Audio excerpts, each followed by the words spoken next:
Okay, happy Hanukkah, everyone. It is night number two. I'm Dr. Aimee Baron. We are doing 8 stories for 8 nights. I was supposed to have a baby, and our work here at I was supposed to have a baby talks all about any kind of challenge in the fertility community and the emotional pain that people feel. And our mission is to just give light, and this is the holiday of lights, to give light to all of these different kinds of journeys so that we can bring support to people who are sitting in it and in it right at this moment. And so about a month ago, maybe a little bit less, we had a conversation with Malka Grunstein. She's a therapist, and she was on a path to become a single mother by choice. It was something that she wanted desperately. She wanted for a very long time. And through various reasons, she was unable to pursue that. And now she's here to tell us about her part two, about the rest of her story. Let me go grab her. But in the meantime, if anybody has any questions,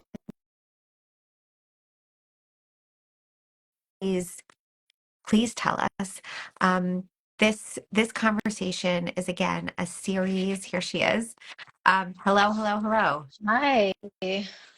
Um, so I was just sharing with everyone that this conversation is a series where we like we're talking about all different kinds of fertility stories, and you've already shared a lot of your story, but we're now here to do the second part. So say hello, tell everybody who you are again. Give people a little bit of a window for the people who haven't listened to the first part of your story, which they're now all going to do. We'll link that later. Um, but give people a little bit of a window into who you are. Okay. My name is Michelle or Malka. Both will come up. Um, I am 34. I live in Florida. I'm a therapist. I have been on a journey to be a single mom by choice for, I believe, about 6 years on and off.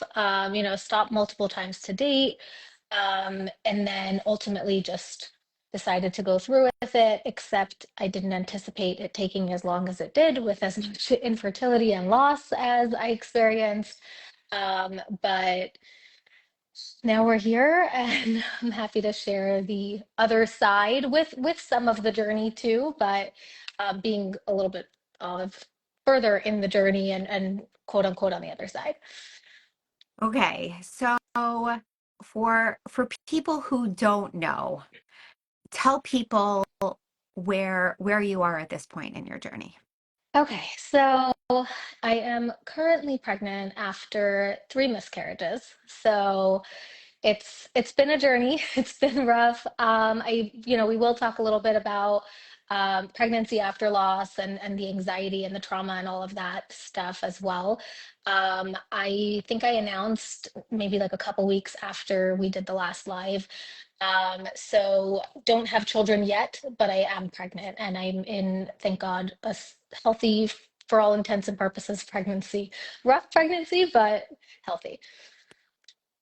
Um, Incredible. B'sha'a tova. It Thank should you. be for people who don't know that term. B'sha'a tova is a Hebrew term which means in the right time, which is basically that you and the baby, everything should be within the right time.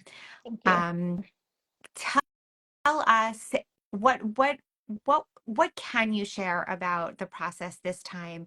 Do you know what worked, why this worked, why the others didn't? How has your mindset been, your Yeah. support? Can you share a little bit about that? So, okay, I've been actively trying, I would say, well, I mean, I've been pregnant for a while. So, for about a year, I did 4 medicated cycles. Just for people who didn't watch the last one, I found out at the age of 31 that I was likely going to have a hard time having children. I didn't know exactly what that would look like. I didn't know that I was going to have losses. So when I had the first pregnancy, I was like, oh, I'm great. Everything's good. This was easy. Just took some medication. And I obviously have a loss. And then, at first it was like, okay, it's a fluke, and then it kept happening. So um, I have what they call recurrent pregnancy loss. And the assumption, they don't really know for sure, but the assumption is my body was fighting the embryo as if it was a foreign body. And so every time I would get pregnant, my body would fight it and I would miscarry. So, for better or for worse, all of my losses were early, which, in a lot of ways is harder, in a lot of ways it's easier. There's a lot of like dismissing that happens, especially in society when it's earlier, so it does make it harder.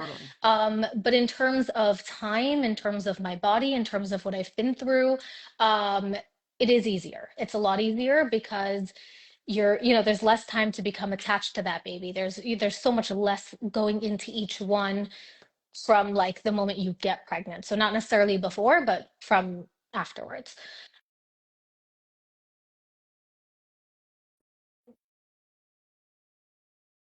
This part, like in the actual success. So usually a lot of doctors, especially insurance, you can't do certain testing until you've had three losses. And I had three pretty quickly. So, it's obviously not a good thing, but it did help me in terms of not having to wait a year in between each one and not having to, forego the testing. So, I'm grateful I have really good doctors that push the testing, but I also, they had to fight my insurance too. So if I didn't have that many losses, they wouldn't have been able to. Yeah, Um, and I'm just gonna stop you just for 1 second just to explain. The for people out there that are not familiar with, and may you never be familiar with pregnancy loss, the because miscarriage is so common, it happens in 1 in 4 pregnancies. The investigation of why a pregnancy loss occurred or a miscarriage occurred doesn't happen right away. People kind of throw up their from and it doesn't happen. It's not medically mandated, and often insurance companies won't pay for it because it happens so frequently, and like often, quote unquote, it's a fluke and it won't happen again. And so it's not until you get sort of this lovely term, you get that like term that you have recurrent pregnancy loss. Either it's 2 or 3, depending on your doctor, depending on insurance, etc. But until you have more than one loss, investigation often doesn't happen. As frustrating emotionally as that is, it's just because it's so common, it doesn't happen. So, I mean, my doctors were great. They pushed for it after the second one. So, Yep. but a lot of other pieces, the third kind of helped just solidify what was going on. And so all of my testing came back clean. They never found anything. The only thing they did find was some immunology stuff, um, which could be a part of it, could be all of it. I mean, no one really Yep. truly knows. So it makes it hard, and people really do end up going through either try after try or loss after loss or both because you can't really get to the bottom of it. And to be honest, every time I went through some type of, diagnostics, I wished that they found something. I was like, oh, you think you might find a fibroid? Great, find it, get rid of it. Let's move on. And they didn't. And every time everything was clean. And it really it made it a lot harder. But ultimately, um, having those losses did help in I talked last time I was using a known donor. I really wanted to use the known donor, but it got really hard. We had agreed that the last try was going to be the last one. I knew I would have to move on to IVF if that didn't work, and I ended up miscarrying. And so we decided to just move on to IVF. It made more sense, and I had to go with a bank, which I really didn't want to do. That was one of the hardest things in this whole process was using a bank. Um, and I can talk as Yeah. much or as little about that as you want. It really, for me, not truly knowing, 50% of your kid's DNA, it's a big deal. The I used an open donor, which means that my kids could find out at the age of 18. It, it's not enough. 18 is not enough. There's no option for donors and banks to do anything sooner. So it's either after 18 or never. There's no, like, they Wow. are not given a choice. So it's not that they don't necessarily want to, they're not given the choice, so you don't know if they want to. I do know a lot of people who have found their donors sooner, one way or Uh, another. It's something that I'll look into when the time comes, but there's no guarantee. What the banks do help you do though is find siblings. So at least your kids can interact with, you know, also 50% of their DNA. It's just not like where they got the DNA from. right. Um, so it's not the same thing, but it is something. I chose a bank that has a very small family limit, so at least I know my kid is not going to have 100 siblings out there, which is a concern with with using a bank because there's so many stories. So I did make sure to do that. The bank I used is extremely ethical. They follow everything. Um, What I can get is that? information.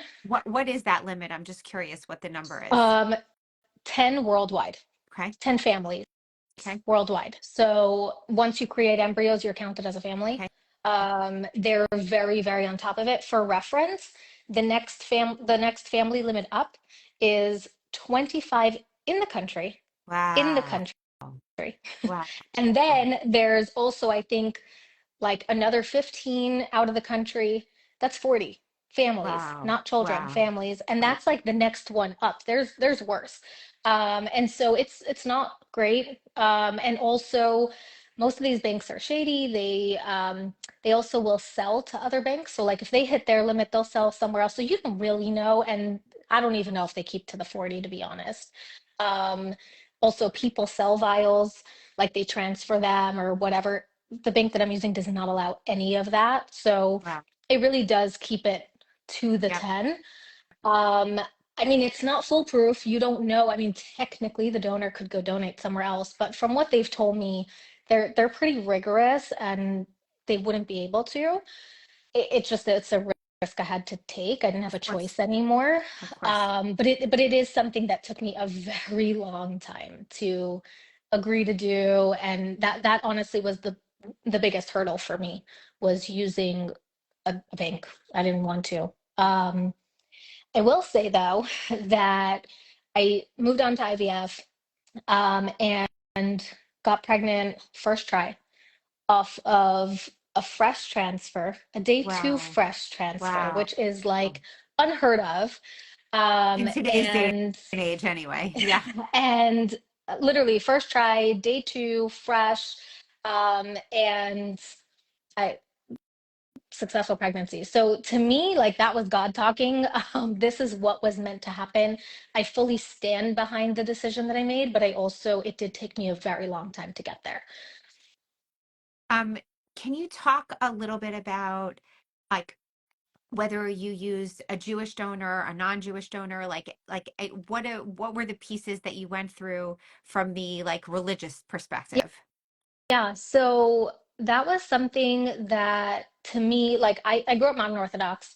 I'm not as religious now, but to me it was very important that everything was 100% according to halacha. I didn't want to ever have any issue. My kids are going to Jewish schools. I didn't want my kids, I don't know how religious they'll be in the future. Like I didn't want there to ever be a question. And yes, I'm Jewish, my kids will be Jewish. Great, but it goes a lot further than that. And so I was very concerned about that, and I did my due diligence. So um, I can tell you what I was told if Yeah. you want me to share specifics. Um, I want to hear what you were told, but I want to give the caveat to people who are listening. This is what Michelle was told. It every person needs to have a conversation with their own rabbi or the person that they trust, and exploring the different halachos, the different Jewish the aspects of Jewish law that surrounds this. As with many things in Jewish law, there are lots of opinions, and lots of different answers. And you have to find the person that you trust who is an expert in Jewish law around this. And that's the person that you should follow. So for you, continue Yeah, on. so How I was gonna for say, you, not a how did rabbi. it happen?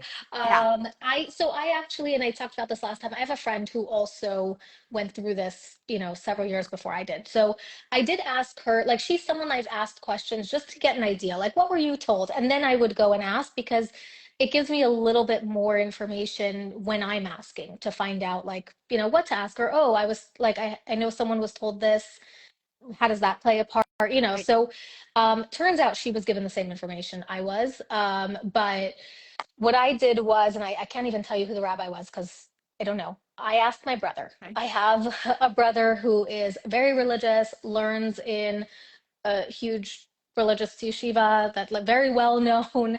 And I felt like if I send him to get the information for me, it won't be biased. It won't, he will get the information exactly according to halacha from a rabbi that he trusts. And nobody can ever come back to me and tell me like, oh, you didn't ask correctly or you misunderstood or whatever. And so he came back to me with, if you're going to use someone anonymous, use a non-Jew. If it's someone that you know and you are having sex, specifically intercourse, then it should be with someone Jewish. So the reason is because Jews are not supposed to have sex without marriage. However, it's still better than doing it with a non-Jew. So that's what I was told. So if you're using, any sort of artificial insemination, it shouldn't be someone Jewish. Um, I don't know further, like if maybe you know the person, you know them really well, and then you're doing artificial insemination. I don't know. Right. But I was told specifically, like whether or not you are sleeping with the person makes a Okay. difference. Um, so I do know that a lot of the issues have to do with like mamzeros and stuff like that. I don't know all the ins and outs of that. Like those are way beyond my scope. But I do see a lot in different threads with Jewish women that talk about like, oh, I chose to use a Jewish donor because of this and this. People make their own decisions or not necessarily according to halacha, and there could be issues later. So for me, it was very important to just make sure that I covered all of my bases. And so I did use a non-Jewish donor because that's what I was told. Yeah. And so just by way of explanation for people listening, the concern when Malka was talking about mamzeris, basically being a mamzer, the concern there is that if someone is born out of wedlock, then that child could have a different status from a Jewish perspective. I again, I'm also not an expert in this area, and so that's why I say, we all say, if this is something that you are considering using a donor at any point, if this is something that you are considering, go get an opinion. Go talk to someone who is an expert in this field, who knows exactly all of the ins and outs, the intricacies of the law, and then get your opinion.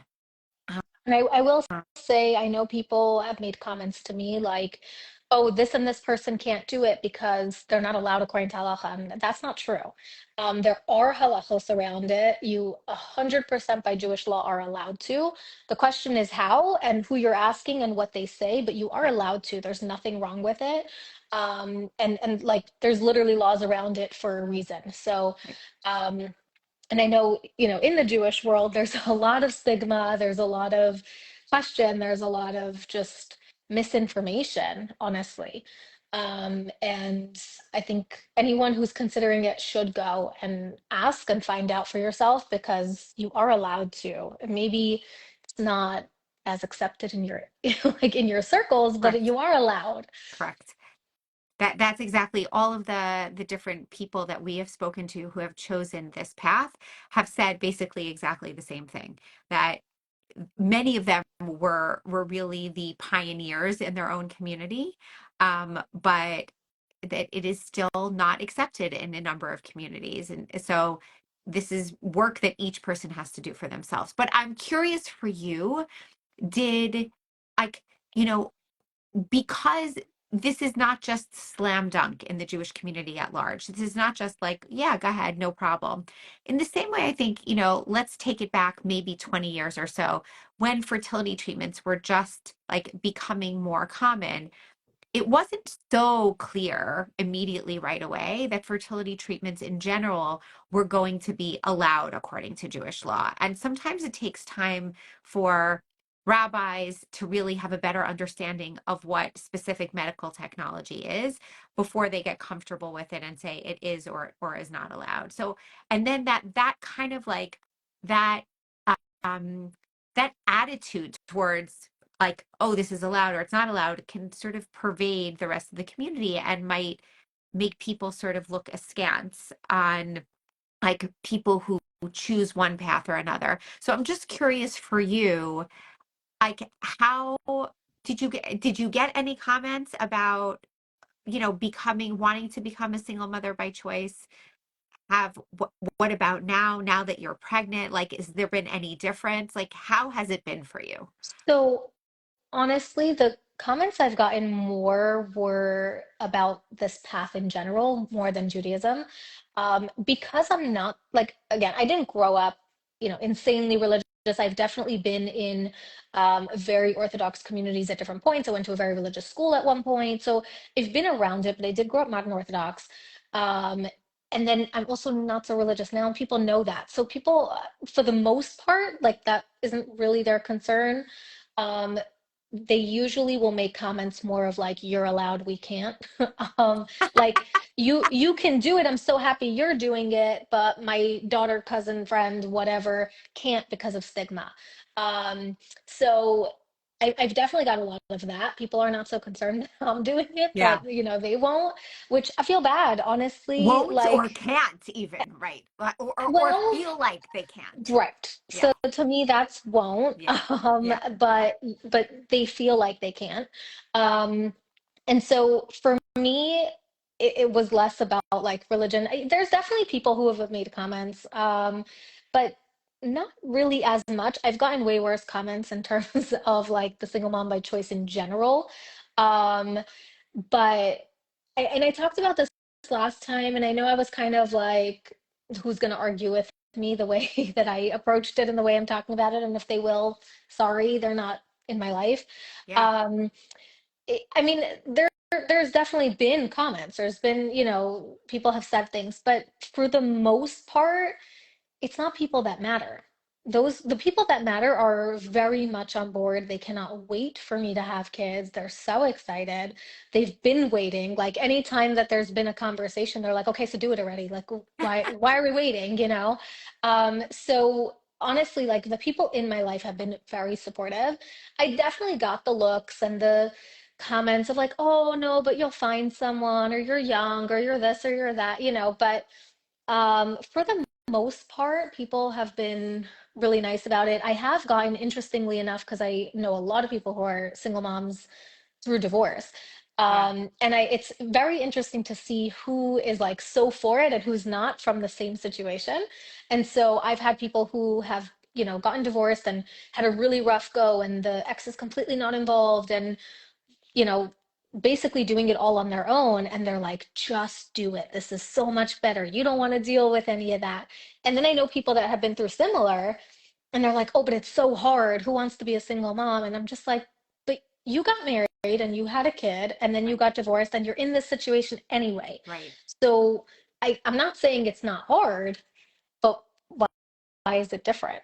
Right. And if anything, this is easier because I'm not dealing with that. I'm not dealing with the animosity. I'm not dealing with the hurt. I'm not dealing with the shock that a lot of people go through.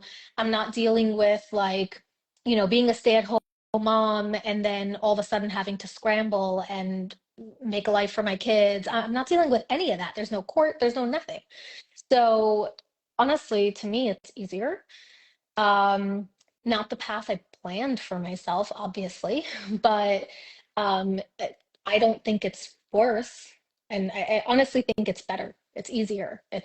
There's a piece of it that, yes, there's another parent and you know where the child came from. And if they're an involved parent, you get time off and the parent will, step in or whatever. But for most people that go through divorce, that's not their story anyway. Right.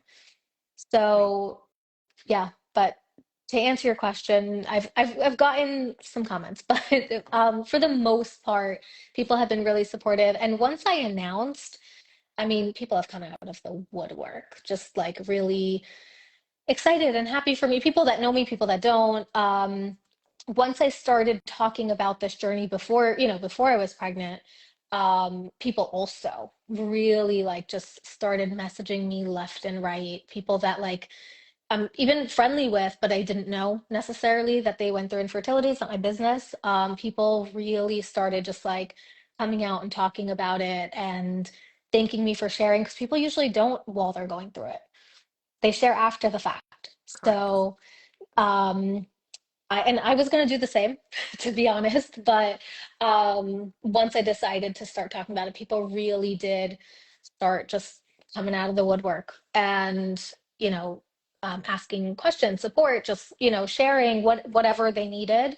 And now people do specifically about single moms by choice. People are coming forward and, asking questions, and I've gotten on the phone with multiple people just to talk about it.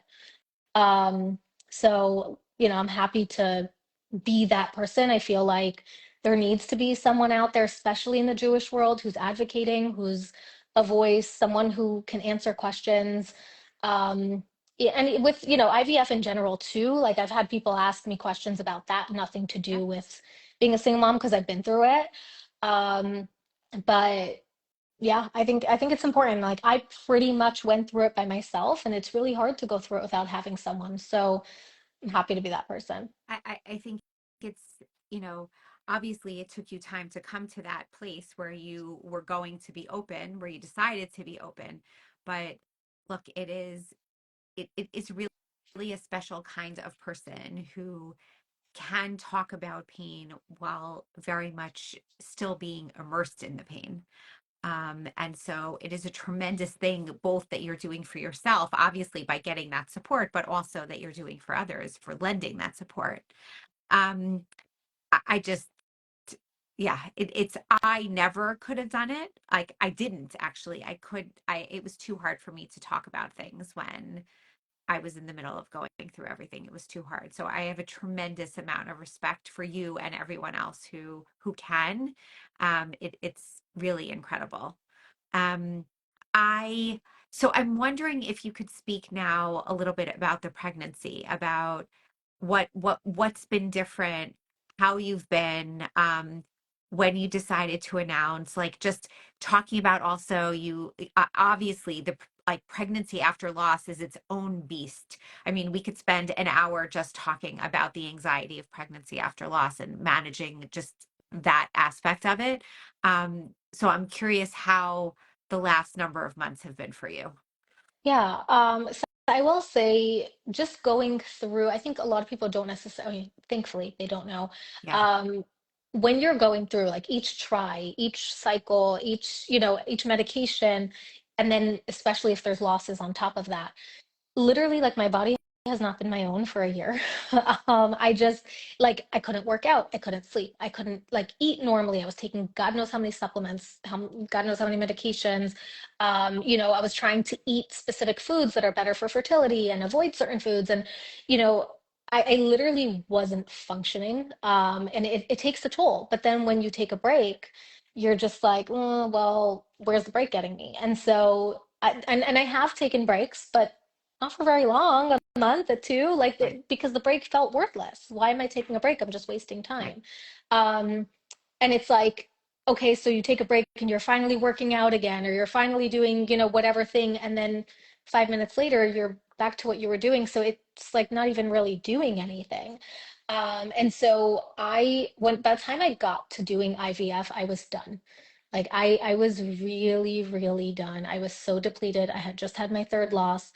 I honestly like I honestly don't know how I did it. I almost quit 3 different times while I was doing that cycle of IVF. Um, the medications are gnarly when people talk about doing 4, 7, 10 rounds of IVF. I honestly don't know how. And like listen, I've put myself through this process again and again also, but I still will say I don't know how they do it. I almost quit. I almost ended up in the hospital after the first night of meds, because they over medicated me.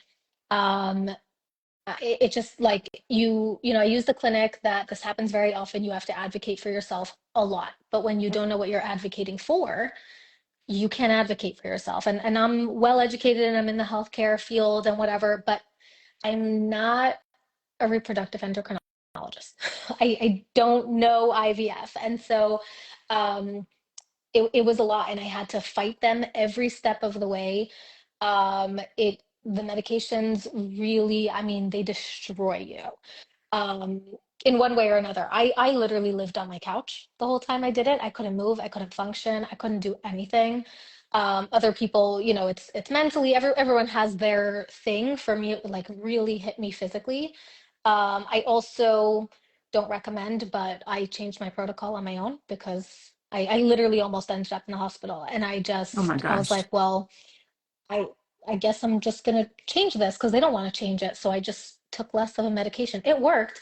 Don't recommend, but it Yeah. was a medication that I had taken before when I was doing my medicated cycles. And so I knew how I should react to that medication. And I was just like, there's no reason I should be on such a high dose. And I just cut it down myself because they weren't helping me. Um, Wow. and so I had to make those decisions on my own. And I was like, if this makes the difference where I'm not successful, oh well, like I don't, too bad. Um, and so I almost quit a bunch of different times for different reasons throughout that process. I also I mentioned earlier I did a fresh transfer. So originally they told me I couldn't do a frozen transfer because with my history, they were concerned that I would never get that far, that I Ah, wouldn't be able to create embryos that would make it to freeze. They wouldn't make it through testing. Like they just didn't feel like that was the best way to do it. Um, and then I did a lot of research, and turns out that for my specific issues, doing a fresh early transfer is better. And so I was like, okay, cool, we'll go with it. And then, literally a few days before my retrieval, they were like, oh, you're not going to be able to do a fresh transfer. And I was like, well, then what's the point? oh why, gosh. why are we doing this then? Because my progesterone levels were elevated after they put me on progesterone. So Right. obviously they were elevated. Right. And it was like 2 weeks before. So I had to sit there and fight with them. And they basically told me, well, you can ask the doctor at the retrieval. And I was traveling for my retrieval. So it wasn't like oh, okay, I'm just going in for an appointment and they'll schedule me a few days later. Like I was traveling for it. So it was complicated. And I was like, well, then I might as well quit now. Why am I going through this again? And Right. it was really not pretty. And it happens to be the clinic that I use is notorious for just really, well, being negligent, straight up negligent, but because they just have nurses handling everything, and you really have to advocate and know what you're doing. Um, but I've heard that other clinics that are like the boutique kind of clinics, a lot of them it's the same way. So I don't feel bad that I did it this way. Um, and the one thing I will say my clinic does do, well, first of all, they're significantly cheaper. But the one thing that they do is they will really throw anything at you. So, Right. and I needed that. I needed a clinic that was willing to do that, because a lot of the clinics, like when people call me and they're like, oh, I've been through this many Right. transfers and I've tried this many things and whatever. And I'm like, okay, well, did you try this? Did you try that? And they're like, my clinic won't do it. So the one thing I will say is they really do the outside the box stuff. And they'll look at new research. They'll really try to do things differently. And so I needed that, and it worked. So it was worth it, but it was hell getting there. Oh gosh. Um, yeah. So I did do the retrieval, and then I had my transfer literally 2 days later. And then I froze the rest at day 3 because they were too scared to Right. let them keep going. Right. And so if I ever do want a sibling, I have embryos. Um, but it was absolute hell. Um, but I was also, they put me on a ton of medication for like the immunology issues and all of that stuff. And so I was on a lot of medication up until I would say maybe like 16 weeks. Wow. So like for a long time, most people are not on medication that long. And then there are medications that I'm on for my whole pregnancy. So I do injections every single day. Um, and that will continue until I give birth. Um, as far as like, I mean, the anxiety and the trauma. Yeah. um, like I know it's something that people talk about, but also people really don't talk about. Um, it's a lot. It was my pregnancy, first of all, was really rough. I was on modified bed rest so I had my first ultrasound at 4.5 weeks. Right. Because, IVF and just everything I've been through. So I've had probably like 7 ultrasounds by the time most people have their first. Wow. Um, yeah, I've had a lot of time in being scanned, which is kind of nice. Highly recommend. If you can take advantage of it, do it. Because you get to spend time with your baby, and honestly, you're so anxious and stressed out and you're so traumatized from everything you've been through that like it actually is kind of nice. Yeah. Um, so as long as it's not for a bad reason, because Yeah. that's a different story. But I found out at that first ultrasound I had a subchorionic Oh hematoma. And gosh. so Okay, just tell people what that is. it's basically like a pooling of blood in the uterus. Very common with IVF. It's not normal, but it is common in pregnancies. In early pregnancy, it really isn't a problem usually. It could be a problem later on. Um, but you also, because I'm on like these injections and certain medications, if I was going to start bleeding, I wouldn't have been able to take the medication. And the medication was keeping me pregnant. So it became very complicated, even though it shouldn't have been so complicated. Um, and so I was on modified bed rest literally from 4.5 weeks, Wow. basically my whole pregnancy. Wow. Um, but I also was so sick that I didn't care. I was on the couch anyway. And that lasted I mean, I was sick, really sick for the first 4 months. So I just even once the hematoma cleared up, I still was on the couch. And then I slowly told, family, close friends that I was pregnant, but I did not announce it. I was very careful. No one knew. I mean, my own nieces and nephews who live local didn't know until I was already halfway through my pregnancy because I told them. Like I hid it. I really hid it. I didn't tell them until like the day before I announced on social media. Um, And you didn't tell them because you were, I don't want to put words in your mouth. Why so didn't you tell them? so I didn't tell And people. I'm gonna hold Yeah. on. I'm gonna ask you a part. That's part A, and part B is why did you decide to announce your pregnancy at all, even on social media? Okay. So I didn't tell them because, first of all, I've had so many losses. I was nervous. And when you're talking about kids, it's like as much as you want to tell them and it's exciting, if something goes wrong, now I have to tell them that I had a loss. So I really just didn't want to tell them for as long as possible, but it also got really hard to hide. Like I was very visibly pregnant. So I couldn't really hide it from them anymore.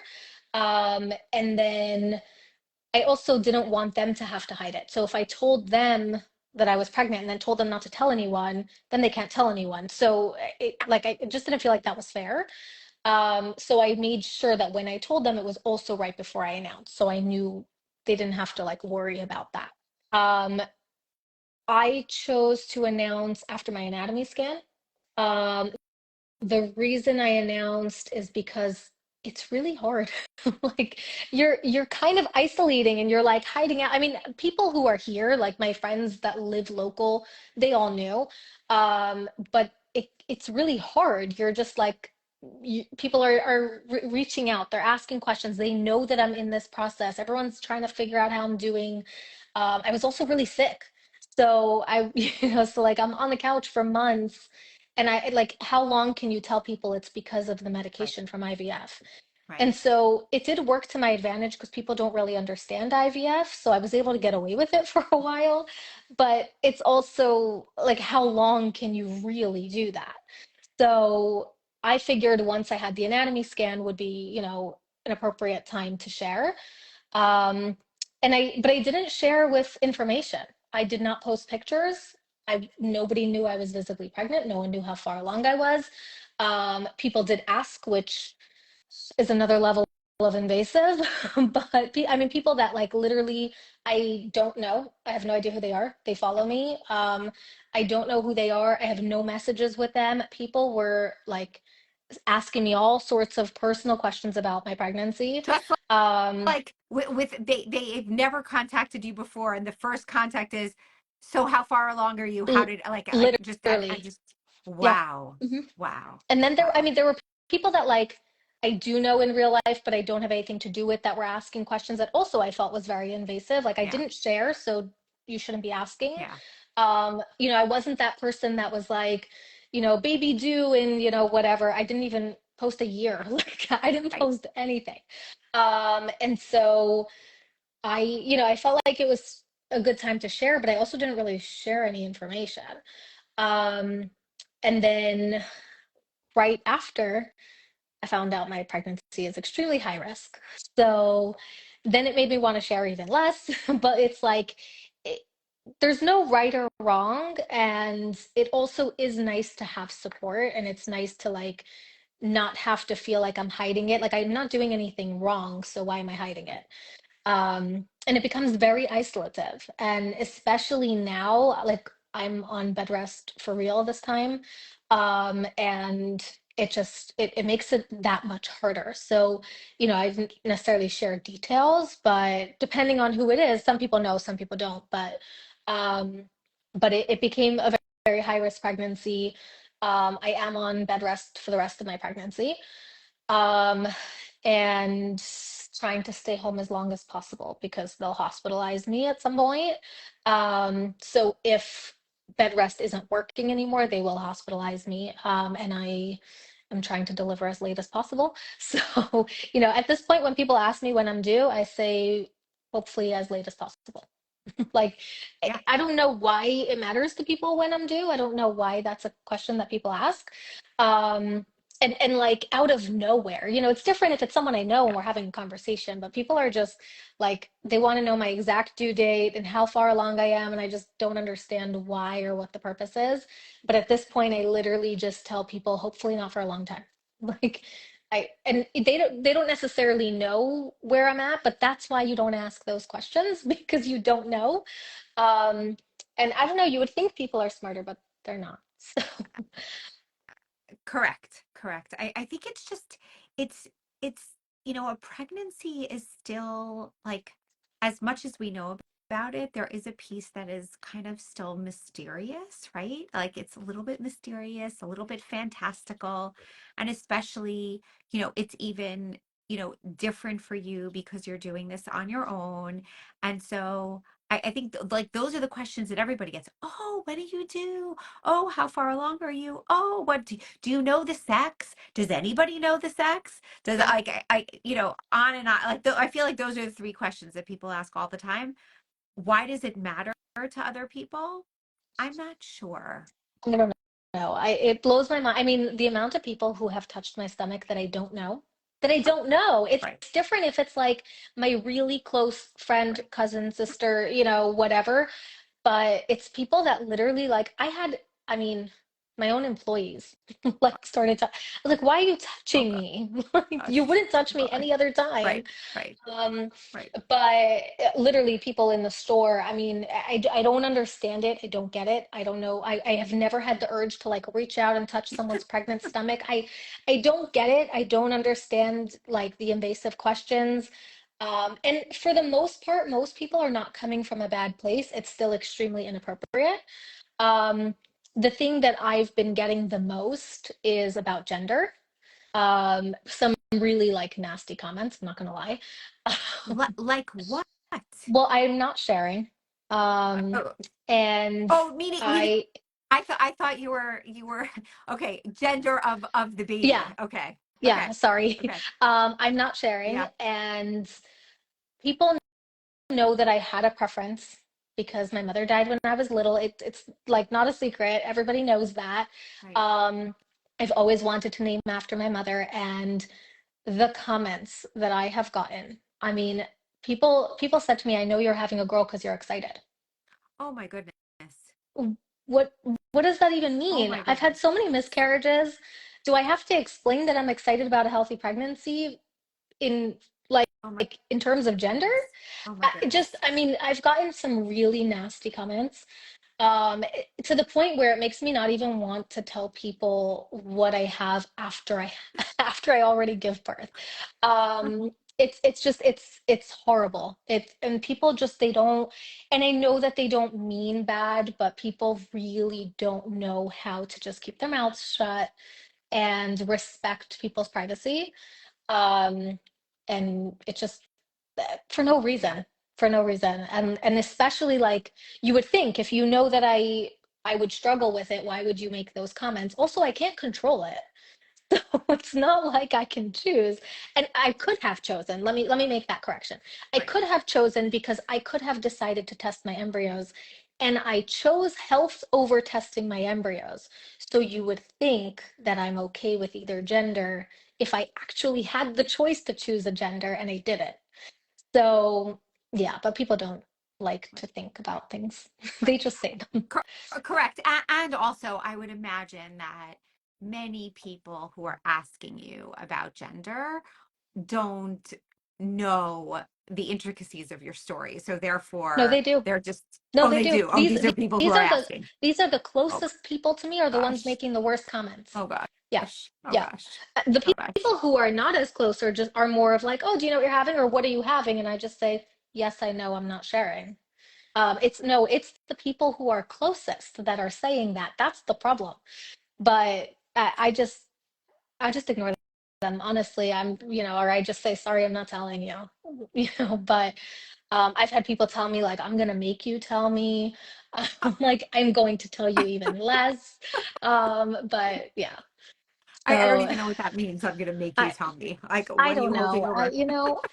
I don't know, but it's just like I feel like my whole journey has been so public and so like I mean every time I did a cycle and people would be calling me asking me if I took a test yet when I wasn't even ready to, Right. and everyone knew every step. I just want to have something for myself, and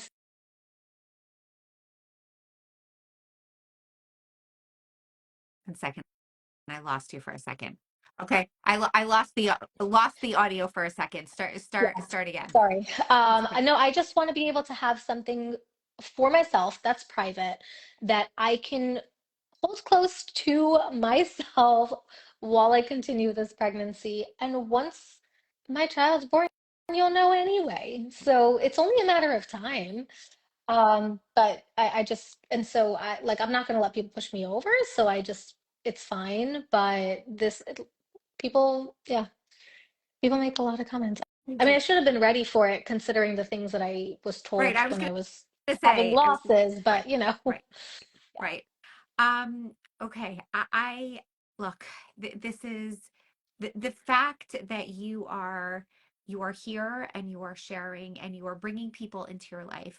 Obviously it opens you up to these kinds of comments in general, and also the random person who says, "Tell me more about your experience," without having any kind of relationship with you. But I I think there is such incredible power in the sharing of the pain and the experience so that you can help others and also help yourself. Um, I only, I mean, all of us here only wish you the best, and it should just be a healthy pregnancy, and you should remain healthy. Thank Um, you. can you just as we close here, thoughts about just in general this entire journey and reflecting back on it. Obviously, you're not at the end yet, but getting to this point and all of the pieces that you've been through, I know I asked you this last time, but I think now with having a little bit further perspective and being pregnant and being in this position for someone who is considering being a single mother by choice, who is worried, who is concerned, how will it happen? Who is going to support me? What will the community think? Will I be able to make it through? Your thoughts for them. So, first of all, not easy. I'm just gonna say that. There's definitely been points within this where I wondered, if I had a partner, what would that look like? How would that change? And yes, not every partner is built for something like this. Not every partner is supportive, whatever. But even just not being the one making decisions by yourself, it could be the little things, the physical things. Like right now, I'm on bed rest, but who's going grocery shopping Right. for me? There's Instacart. still even the Right. little things. And so, yeah, I've really had to rely on whatever, ordering most things. I'm not cooking. I'm not, so you don't have that person who can help you in the physical sense, but also the mental load. Um, right now, I said my pregnancy is very high risk. I'm being monitored every 48 hours. Um, yeah, I'm the one who has to go to those appointments. And if I was with someone, not necessarily would they come with me, but just that mental load of this is my child that is struggling, that I am in this high risk pregnancy and I have to do that alone. Yes, I have a village. Yes, I have a support system and they are incredible, but it's not their child and it is different. And so my suggestion is make sure you have a really solid support system because you're going to need it. Even in the most regular, typical pregnancy journey, the losses, all of that stuff you might not experience, and that's great. But somewhere, somehow, you're going to need support.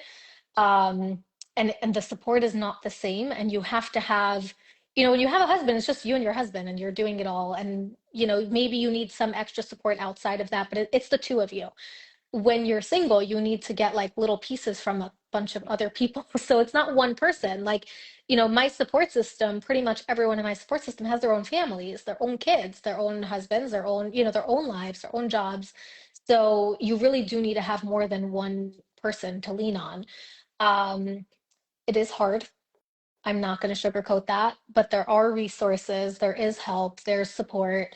Um, I'm here for support. I can't tell you how many people have reached out to me, and I'm so happy to do it.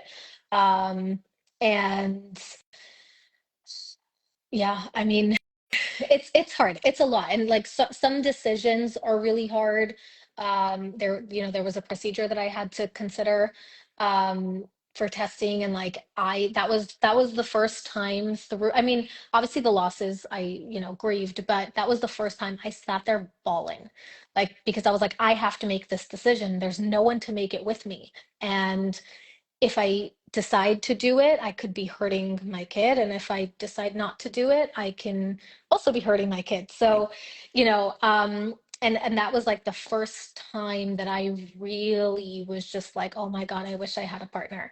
And obviously don't regret my decision over that, but there are those moments and it really is hard.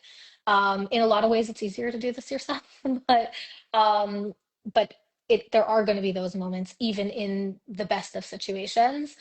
um so I like be prepared for that, but also have that support system, have the person that you can reach out to that understands it.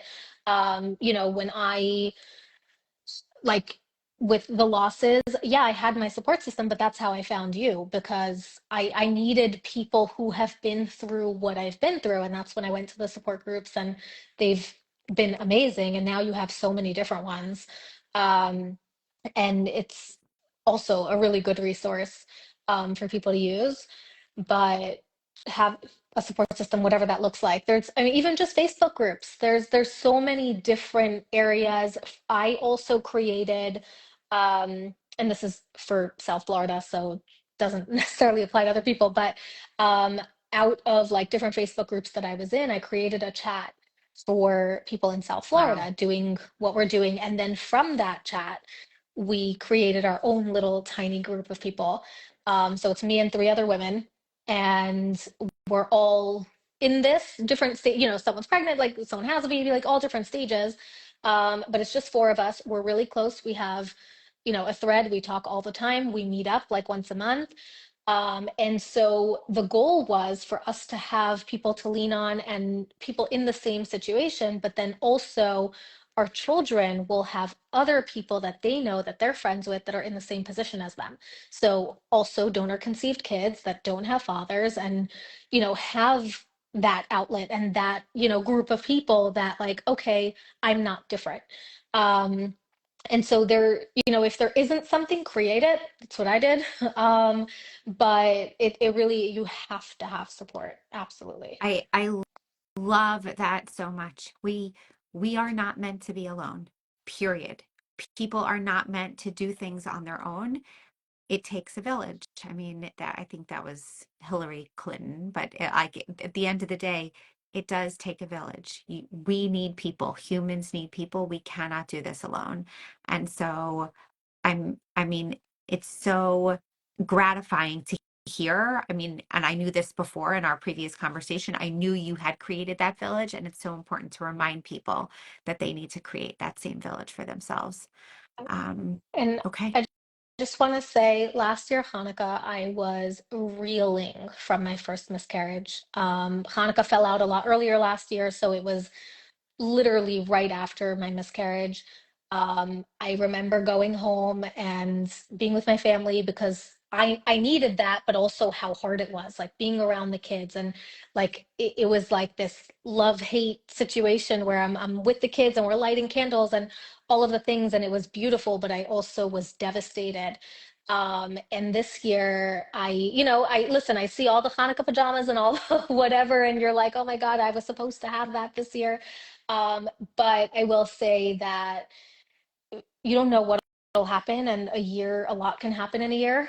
And here I am, like, obviously don't have kids yet, but um, pregnant, and hopefully within the next several months I will. And come next Hanukkah, I will be celebrating with my own. And Amen. just keep faith, honestly, is the message, I guess. Amen. And Bisha Thank you. Tova. Michelle, Malka, thank you so much. So much. You see how many people wrote in the comments here about thank you for sharing. Thank you for Yeah. being vulnerable. Thank you for, like, it's the more we talk about it, the fewer people will feel alone. And you did that here tonight. Thank you so, so much. Thank Reach you. out to her, everyone. Reach out to her. You know she's there, but just don't ask her about the gender. Or don't ask her when she's due. Right. Okay. Right. Thank you Thank again. you. Thank you. Good night, everybody.